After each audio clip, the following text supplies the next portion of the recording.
Day 4 was about having unique experiences in truly breathtaking and beautiful locations, in an area that is so well protected and reserved, but today was a race against the clock. A terrible storm was looming and we needed to reach a special photo location before travelling our way back into Reykjavik. Buckle up for the final episode.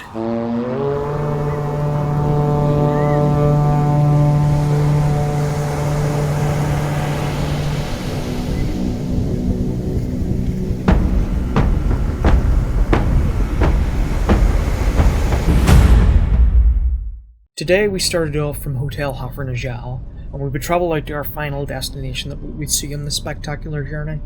However, we had a new element to contend with. An impending hurricane-force windstorm was about to batter the island. The previous night we had been warned by email from our car rental company of the impending storm due to hit Iceland around 4 or 5 o'clock that evening, with many news advice not to travel, especially in east and southern Iceland. Even the hotel manager of Hotel Hafrnajal warned us as we were checking out about the impending storm, but thankfully we still had time left. The day was overcast and there was little pockets of rain splashing down, and this was the first rain that we had encountered on the trip, so I will count myself lucky. But today's driving was fairly straightforward. It would be about 4 hours from start to finish, and we had only a few spots to visit.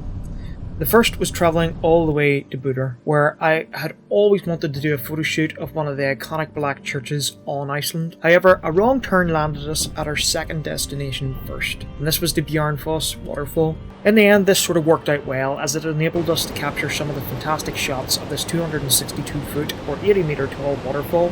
There was a short hike up to the base of the waterfall that could be completed, and a further one that took you a lot higher. We opted for the shorter one and just got to capture some lovely images before making our way back down towards the Black Church of Buddakitkia. Although the day was overcast, it added to the vibe of the pictures. This tiny wooden church dates back to the 19th century in a scenic natural area with a lava field, and you can see why it draws a lot of tourists. You can even book into a local hotel beside it and get married in the church as well. Even though the winds were fiercely blowing, we cracked on with the photos, even getting dressed up for a photo shoot, and I must say I think the pictures speak for themselves. I was very pleased to have had this opportunity to capture all these photos. After getting warmed up in the car, that was it. It was now the journey back to Reykjavik, to spend the last 2 days of our trip exploring the city. You might think, goodness, that was a wasted trip just out that far to take some photographs, but it was a great experience and I wouldn't have changed anything about it. I got to capture some photos that I've always wanted to take, and I was very pleased with the ones I did capture.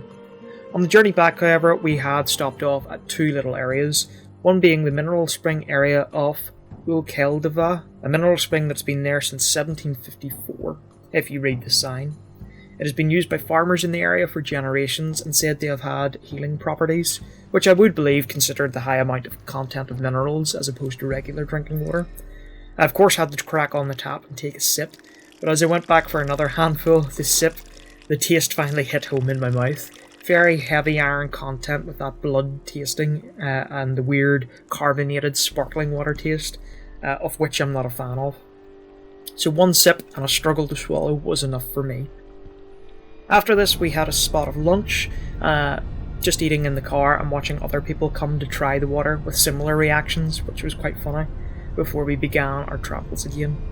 The final stop was at Gerdeberg Cliffs, a row of perfectly shaped hexagonal basalt columns that run along a cliff edge.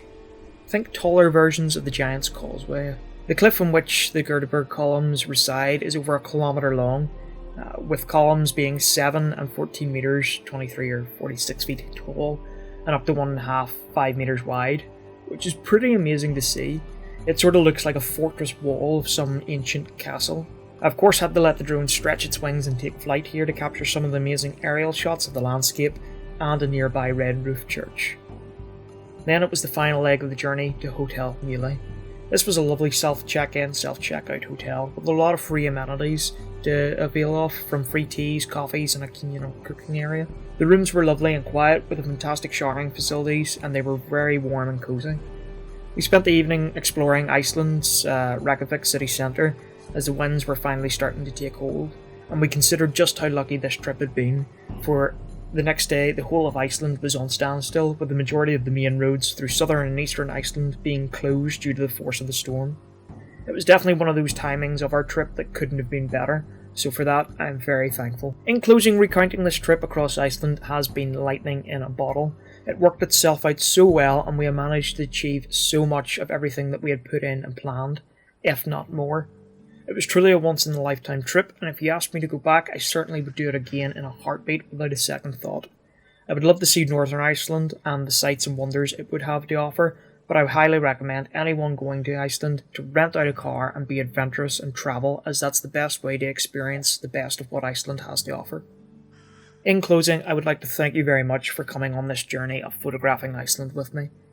If you have enjoyed this content, please do feel free to like, comment and subscribe and share amongst other people, or even plan your own Iceland trip and let me know how it went. But in closing, I shall catch you all next time.